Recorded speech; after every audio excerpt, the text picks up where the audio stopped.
நான் மதிக்கும் வணக்கத்துக்குரிய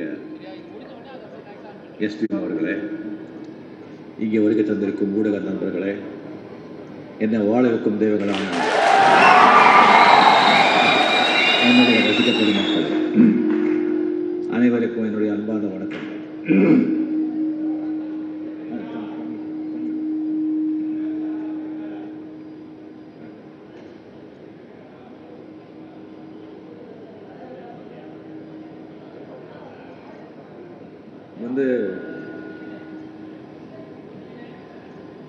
உங்ககிட்ட பேசுறதுக்கு முன்னால் மதிப்புக்குரிய எஸ்பி அவர்களை பற்றி ஒரு 2 வார்த்தை பேச விரும்புகிறேன். நான் ஏற்கனவே சொல்லியிருக்கேன், அவர் எனக்கு சென்னையில் இருக்கிற இன்னொரு சத்யநாராயண காயக்வாட் என்னுடைய பிரதர். அவர் எனக்கு கொடுத்த அன்பு, அவருக்கு எனக்கு சொல்லிக் கொடுத்த பாடங்கள் நிறைய. சொல்லப்போனால் நான் ராமகிருஷ்ண ஆசிரமத்தில் இந்த ஒழுக்கத்தை கற்றுக்கிட்டா கூட அதை விட ஜாஸ்தி ஒழுக்கங்கிறது என்ன அப்படிங்கிறது எஸ்பிஎம் கிட்ட தான் நான் கற்றுக்கிட்டேன். உண்மை, நேயம், உண்மையே பேசுறது, சத்தியம், அதெல்லாம் எஸ்பிஎம் கிட்ட நான் பார்த்த மாதிரி இண்டஸ்ட்ரி இது வரைக்கும் யார்கிட்டையும் நான் பார்த்ததில்லை. எப்போ நான் எஸ்பிஎம் சார் மீட் பண்ணால் கூட அவர் சொல்கிறது 2 விஷயங்கள். ஒன்று, ரஜினி எதுக்கும் டென்ஷன் பண்ணிக்காத, ஹெல்த்தை பார்த்துக்கோ. 2வது, நீ ரசிகர்களை மீட் பண்ணு, அவரை சந்தித்து அவர்கிட்ட ஃபோட்டோ எடு. நான் எங்கே போனால் கூட நிறைய இப்போல்லாம் முத்துராம் சார் ரொம்ப பிஸியாக இருக்கார், எப்பவுமே ஒரு பிஸியாக இருக்கார். நிறைய நிறைய பிளேஸஸ் போகிறதுனால நான் நிறைய பேர் ரசிகர்களை சந்திக்கிறேன். அவங்கெல்லாம் சொல்கிறதெல்லாம், சார் நீங்கள் சார்கிட்ட சொல்லுங்கள், ரஜினி சார்கிட்ட அவரை மீட் பண்ணணும் அப்படின்னு சொல்லிகிட்டே இருப்பாங்க. அவர் சொன்ன மாதிரியே அந்த நிகழ்வு இன்னைக்கு நடந்திருக்கு. நான் 6லேருந்து 60 வரை அதுதான் முதல் ஹீரோவாக எஸ்பிஎம்மோட ஆக்ட் பண்ணது. அதுதான் முதல் ஹீரோ. அந்த காலகட்டங்களில் சொல்கிறதுக்கு வெக்கமாக இருக்குது, இருந்தால் கூட சொல்லி தான் ஆகணும். அந்த ஒரு குடி பழக்கம், அந்த குடியை முழுகிற ஒரு கெட்ட பழக்கம் எனக்கு இருந்தது. ஸோ நைட் வேலையெல்லாம் செஞ்சுட்டு நிறைய தூங்கிடுவேன். மார்னிங் ஷூட்டிங் போகிறது லேட் ஆகும். ஒரு ஃபர்ஸ்ட் டே லேட்டாக போனேன், இன்னொரு நாளும் லேட்டாக போனேன். ஒரு 4வது நாள் 3வது நாள் எஸ்பிஎம் சொன்னாங்க, மேக்கப் மேன் முத்தப்பான்னு இருந்தார். டைரக்டர் உங்களை கொஞ்சம் பேசணும்னு சொல்கிறாங்க, தனியாக பேசணும்னு சொல்கிறாங்க. சரிங்க சொன்ன உடனே காஸ்டியூமர், மேக்கப்பு, அசிஸ்டன்ஸு எல்லாமே வெளியே போட்டாங்க. முத்துராமன் சார் வந்தாங்க, ஏவிஎம் ஸ்டுடியோ உள்ளே. ரஜினி, நீ இப்போ படத்தில் ஹீரோ, நீ ஹீரோ முதல்ல வந்தால் தான் எல்லோரும் கரெக்டாக வருவாங்க. ஹீரோவே லேட்டாக வந்தால் எல்லோரும் லேட்டாக வருவாங்க. அதனால் நீ முதல்ல நீ செட்டுக்கு வந்துடு அப்படிங்கிட்ட சொன்னாங்க. அன்னியிலிருந்து நான் தான் ஷூட்டிங்கு ஃபஸ்ட்டு போகிறேன். நீ முதல்ல வந்துட்டா அதுக்கப்புறம் அதை எல்லாத்தையும் நான் கட்டுப்படுத்துறேன். ஒரு லேட் ஆச்சுன்னா சில டைம் தூங்கிடுவேன். ஒரு 9:30 9:48 9 o'clock கால் ஷீட், 10 மணி 10:30 மணி இருக்கும். எழுப்புவாங்க, ஏன் முதல்ல எழுப்பல அப்படின்னு சொன்னால், இல்லை சார் சொல்லியிருக்காரு, வேறு வேலை இருக்கா, எழுப்ப வேண்டாம், அவர் ரெஸ்ட் எடுக்கட்டும் அப்படி சொல்லியிருக்காங்கன்னு சொல்லி முதலே சொல்லி வச்சிருவாங்க. அந்த மாதிரி ஒரு மனிதர் என்னை வழிகாட்டியாக இருந்தவர் முத்துராமன் சார் அவர்கள். ஒரு 12 வருஷங்களாக ஆச்சு உங்களை சந்திச்சு. பெரிய ஒரு அப்போது ஒரு படம் நல்லா போச்சுன்னு சொன்னால் ஒவ்வொரு வாட்டியும் 100 days 25 weeks எல்லாம் போச்சுன்னா அந்த வெற்றி விழா கொண்டாடுவோம். அப்போ நம்ம ஒருத்தர் சந்திப்போம், பார்ப்போம். இப்போ ஒரு 10-12 வருஷமாக அது நடக்கலை. எந்திரன் நல்லா போச்சு, பட் சில காரணங்களால் வெற்றி விழாவை அவங்க செய்யலை. அதுக்கப்புறம் உடனே இந்த கோச்சையான் அந்த கொச்சியெல்லாம் அதெல்லாம் அவ்வளோ பெருசாக சரியாக போகலை. அதுக்கப்புறம் கபாலி நல்லா போச்சு, பட் சில காரணங்களால் சில நிகழ்வுகளால் அதை வந்து விழா வந்து அந்த சந்தர்ப்பத்தில் கொண்டாட முடியலை. ஸோ அந்தந்த நேரத்தில் அது செஞ்சால் தான் கரெக்டாக இருக்கும். அப்போ செய்ய முடியலை, அதெல்லாம் சந்திக்க முடியலை. இப்போ ஒரு வாய்ப்பு கிடைச்சது. நான் முதல்ல சந்திக்கணும்னு சொல்லி பண்ணும்போது ஆல்ரெடி நான் உங்ககிட்ட சொல்லியிருக்கேன், இல்லை உங்களுக்கு தெரிஞ்ச விஷயந்தான், எல்லாரையும் பார்க்கலாம், ஒரு 5 நாள் எல்லாத்தையும் மொத்தமாக முடிச்சிடலாம் அப்படின்னு சொல்லிட்டு ஒரு 10 பேர் 8 பேராக வந்து ஃபோட்டோ எடுக்கணும்னு சொல்லிட்டு பண்ணும்போது அது வந்து பிடிக்காம, அது எனக்கும் பிடிக்கல. சரி, அதுக்கப்புறம் கரெக்டாக நம்ம பிளான் பண்ணி அது வந்து ஒரு கட்டுப்பாடாக நம்ம வந்து நம்ம ரசிகர்கள்னா யார், எப்படி நம்மளாலேயும் வந்து ஒழுங்காக எல்லாம் பண்ண முடியும் அப்படின்னு சொல்லி கொஞ்சம் ஒத்தி வச்சு எனக்கு வந்து இந்த 2.2 டப்பிங்கெல்லாம் இருந்தது. அதுக்கப்புறம் அடுத்த படம் வந்து நெக்ஸ்ட் 28 வந்து ஆல்மோஸ்ட் ஸ்டார்ட் பண்ண போகிறோம். அந்த கதை விவாதம், அந்த கதை டிஸ்கஷன் அதெல்லாம் இருந்தது. அதனால உடனே வந்துட்டு இதுக்கு ஏற்பாடு பண்ண முடியல. ஸோ அதுக்கப்புறம் உட்காந்துட்டு இந்த மாதிரி நம்ம வந்து ஏற்பாடு பண்ணியிருக்கோம். ஸோ அது கேன்சல் பண்ண உடனே அதுக்கு முன்னாலே வந்துட்டு அந்த ஸ்ரீலங்கா போகிறதா இருந்தது. அது வந்து ஒரு சில காரணத்தால் போக முடியல. அது வந்து கேன்சல் பண்ணியாச்சு. உடனே வந்து சில ஊடகங்களும் சிலரும் வந்து ரஜினியை வந்து எதுலேயும் அவருக்கு ஒரு ஸ்திரமாக நிற்க மாட்டார், ஏதாவது கேன்சல் பண்ணிகிட்டே இருப்பார், மைண்டு சேஞ்ச் பண்ணிகிட்டே இருப்பார், தயங்குறாரு, பயப்படுறாரு, அப்படியெல்லாம் பேசினாங்க, எழுதுனாங்க. நான் ஏதாவது ஒரு விஷயம் சொன்னால் எல்லாம் நிறைய தீர யோசிப்பேன். என் அளவுக்கு சிந்தனை பண்ணி ஏதாவது ஒரு முடிவெடுக்கணும்னு தான் நான் முடிவெடுப்பேன். சில ப்ராப்ளம்ஸ் எல்லாம் முடிவெடுத்த பிறகு தான் தெரியும் சில ப்ராப்ளம்ஸ் அங்கே இருக்குன்னு சொல்லி தெரிஞ்ச பிறகு நாம் கொஞ்சம் அதை பற்றி யோசிக்கணும். இப்போ ஒரு தண்ணியில் வந்து நம்ம கால் வைக்கிறோம், கால் வச்ச பிறகு தெரியுது உள்ள நிறைய முதலைகள்லாம் இருக்குன்னு. எடுத்து வச்ச காலு பின்னால எடுக்க மாட்டேன் கால் வச்சா கால் எடுக்கணும். ஸோ இந்த முரட்டு தைரியம் எல்லாம் இருக்கக்கூடாது, பேசுறவங்க பேசிக்கிட்டு தான் இருக்கும். ஸோ அந்த மாதிரி தான் இந்த ஸ்ரீலங்கை ஆகட்டும், இல்லை இது வந்து நம்ம வந்து போஸ்ட்போன் பண்ணது. ஸோ எனக்கு வந்து இன்னொரு இது இருக்குது. ரஜினி வந்து ஒரு படம் ரிலீஸ் ஆகும்போது மட்டும் அவர் ஏதாவது ஸ்டண்ட் பண்ணுவார், ஏதாவது சொல்லுவார், படம் ஓடுறதுக்கு ஏதாவது யுக்திகளை பண்ணுவார் அப்படின்னு சொல்லிட்டு. உங்களுடைய ஆசீர்வாதத்தால், உங்களுடைய அன்பால் நான் அப்படி பண்ண வேண்டிய அவசியம் இல்லை.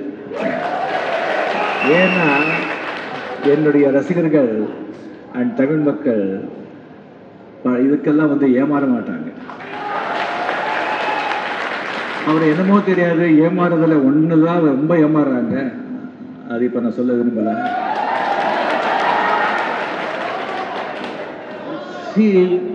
அதாவது அரிசி வெந்தாதான் சோறாகும், படம் நல்லா இருந்தால் தான் வெற்றி அடையும்.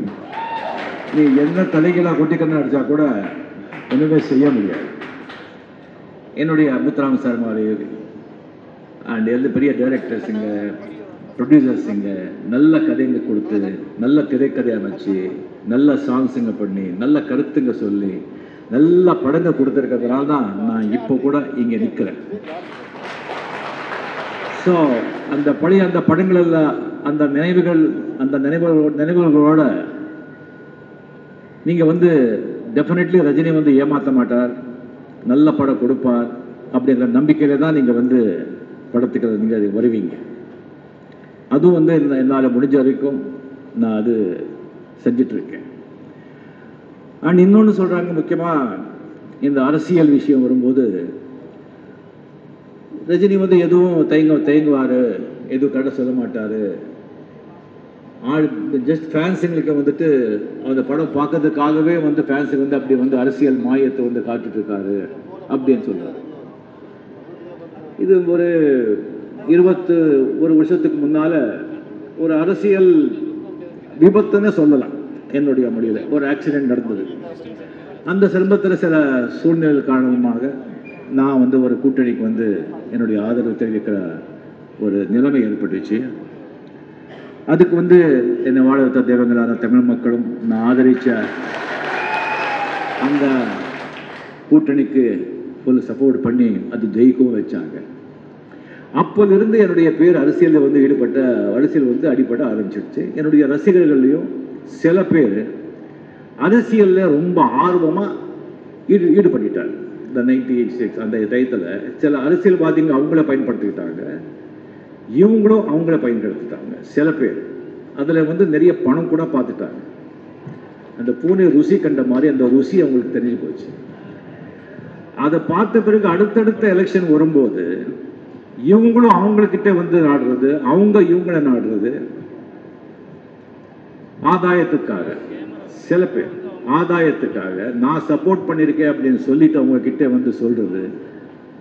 அதுக்காக நான் வந்து ஒவ்வொரு எலெக்ஷன் வரும்போதும் என்னுடைய ஆதரவு யாருக்கும் இல்லை அப்படின்ற சூழ்நிலைக்கு நான் தள்ளப்படுறேன். இல்லை நான் என்னமோ பெரிய ஒரு அரசியல் தலைவனோ இல்லை சமூக சேவகனோ ஒரு பெரிய ஆளோ எல்லாரும் வந்து என்னுடைய ஆதரவுக்காக வெயிட் பண்ணிட்டு இருக்காங்க, அப்படி கிடையாது. நான் ஆதரவு யாருக்கும் கொடுக்கல, யாருக்கும் சப்போர்ட் பண்ண வேண்டாம், என் பேர் சொல்லி யாரும் வந்தால் யாரும் இது பண்ண வேண்டாம் சொல்றதுக்காகத்தான் நான் சொல்கிறேன். அதில் வந்து சில ரசிகர்கள் வந்து நிறைய வந்துட்டு எனக்கு லெட்டர்ஸ் எல்லாம் எழுதுறாங்க. நாமளும் இப்படியே படம் பார்த்து ரசிகர்களாக இப்படியே இருந்துடுறதா, நாம் எப்போ நம்ம முன்னேறது, நமக்கு முன்னால் பிறந்தவங்க எல்லாம் வந்து ஒயிட் ட்ரெஸ் போட்டு இனோவாவில் போகிறாங்க, அந்த வண்டியில் போகிறாங்க, இதில் போகிறாங்க, கவுன்சிலர் ஆகிறாங்க, எம்எல்ஏ ஆகிறாங்க, மினிஸ்டர் ஆகிறாங்க. நாம் எல்லாம் எப்போ எப்படி ஆகுறது, நாம் எப்போ பணம் சம்பாதிக்கிறது, நாம் எப்போ 2-3 வீடு வாங்குறது, அப்படிதான் லெட்டர் எழுதுறாங்க. சில பத்திரிகைகளையும் பேட்டி கொடுக்குறாங்க. தப்பில்லை, கவுன்சிலர் ஆகணும், எம்எல்ஏ ஆகணும், மினிஸ்டர் ஆகணும், ஒரு ஆசை இருக்கிறது தப்பில்லை. ஆனால் அதை வச்சு பணம் சம்பாதிக்கணும்னு சொல்லிட்டு இது பண்ணுற போது அது பார்த்தா என்னை வந்து வருத்தப்படுறதா, கோபப்படுறதா, சிரிக்கிறதா, எனக்கு ஒன்றுமே புரியல. நான் அப்பவும் சொல்கிறேன், இப்பவும் சொல்கிறேன், அந்த ஆண்டவன் கையில் தான் என்னுடைய வாழ்க்கை இருக்கு. இந்த உடம்பு நான் சுத்தமாக வச்சுக்கணும், ஆரோக்கியமாக வச்சுக்கணும், இதயத்தை தூய்மையாக வச்சுக்கணும், அவ்வளோதான். அந்த ஆண்டவனில் வந்து நான் ஒரு கருவி, அந்த ஆண்டவன் வந்து பயன்படுத்திட்டு இருக்கான். இப்போ நடிகனாக பயன்படுத்திட்டு இருக்கான், நடிகனாக நடிச்சிட்டு இருக்கேன். நாளைக்கு என்னமா பயன்படுத்துகிறானோ அவன் என்ன பயன்படுத்தாலும் நியாயமா, உண்மையா, தர்மமா, மனசாட்சியோட பண்றேன். இப்போ நடிகனாக நான் எப்படி பண்ணிட்டு என்னுடைய கடமை செஞ்சுட்டு இருக்கிறோம், மக்களை மகிழ வைக்கணும், பண அதிர்ஷ்டங்கள் தான் அப்புறம், அதுக்காக பண்ணுவோம். அதே மாதிரி என்ன பொறுப்பு கொடுத்தா கூட நியாயமா, உண்மையா, சத்தியமா இருக்கும். அது எது என்னன்னு தெரியாது, அது கடவுள் கையில தான் இருக்கு. எல்லாரும் கடவுள் நம்ம மூலமா எல்லாமே கடவுள் தான் இது பண்ணிட்டு இருக்காங்க. நம்ம ஆன்மீகத்தில் இருக்கிறதுனால அதோடைய அறிவு நமக்கு தெரிகிறது. இவங்க எல்லாருமே கடவுள் இருக்கு. அதை வந்து நீங்க கெட்ட காரியம் பண்ணும்போது கடவுள் மனசாட்சி சொல்லும், பண்ண வேண்டாம்னு சொல்லி அதை மீறி நம்ம பண்ணுவோம். பொய் சொல்லும்போது சொல்லும், நம்ம பண்ணுவோம். அதை வந்து நம்ம கேட்டால் நம்ம பண்ண மாட்டோம், அது நமக்கே தெரியும். ஸோ என்னுடைய வாழ்க்கை, என்னுடைய இது வந்து கடவுள்கிட்டே இருக்கு. அது வந்து யாருக்கே டிஸ்டிங் இல்லை. இப்போ வந்து அந்த மாதிரி ஆசையாக இருக்கிறவங்களுக்கு வந்து இப்போவே நான் சொல்லிக்க விரும்புகிறேன், அந்த மாதிரி நான் அரசியல் டிஸ்டிங் வரல, அப்படி எழுதலை அப்படின்னு சொன்னால் நீங்கள் ஏமாந்து போகுவீங்க. அப்படி ஒரு சூழ்நிலை ஏற்பட்டு நான் அரசியலுக்கு வர வேண்டிய சூழ்நிலை ஏற்பட்டால் அந்த மாதிரி ஆளுங்களை வந்து அந்த மாதிரி ஆளுங்களை கிட்ட கூட சேர்க்க மாட்டேன், நுழைய கூட விட மாட்டேன். ஸோ ஆக இப்போ ஒதுங்கிடுங்க, ஏன்னா ஏமாந்துருவீங்க, ஒதுங்கிடுவீங்க அப்படின்னு சொல்லி இது வந்து இன்னும் நிறைய பேச வேண்டும் அப்படிங்கிற ஒரு ஆசை இருந்தால் கூட நேரம் கருதி எல்லாருக்கும் எல்லாரோட வந்து அந்த ஃபோட்டோ தனித்தனியாக வந்து அந்த ஃபோட்டோ எடுக்கிறதுக்கு வந்து நம்ம நேரடிகளாக பண்ணுறதுனால தயவு செஞ்சு குடும்பம், குழந்தைங்க அது மட்டும் நீங்கள் பார்த்துக்கோங்க. இந்த குடிப்பழக்கம், சிகரெட்டு, இந்த புகைப்பிடிக்கிறதெல்லாம் கொஞ்சம் தயவு செஞ்சு, இதுக்காக நான் அடிப்பட்டு நான் சொல்லிட்டு இருக்கேன். இந்த குடிப்பழக்கத்தில் வந்து சில வாட்டி நினைக்கிறது உண்டு. எல்லாரும் சொல்லுவாங்க கோடி கோடியாக பணம் இருந்தது, குடிச்சே எல்லாத்தையும் நாசமாக்கிட்டான்னு சொல்லுவாங்க. எனக்கு அப்படியே யோசனை பண்ணுவேன், என்ன இவ்வளோ கோடி இருக்குது, நாலஞ்சு வந்து ட்ரிங்க்ஸு ஆல்கோஹாலுக்கு ஸ்விம்மிங் பூல் பண்ணால் கூட அவ்வளோ பணம் போகாத, எப்படி போகும் அப்படின்னு சொல்லி நான் யோசனை பண்ணுவேன். ஊருக்கெல்லாம் தண்ணி வாங்கி கொடுத்தா கூட போகாது அப்படின்னு சொன்னால், அது எப்படின்னா அந்த குடி பழக்கத்தால் உடம்பு மட்டும் கெட்டு போகாதுங்க, மைண்டும் கெட்டு போகும். நம்மளுடைய யோசனை, நம்முடைய சிந்தனை சக்தியை வேறு மாதிரி மாறும்.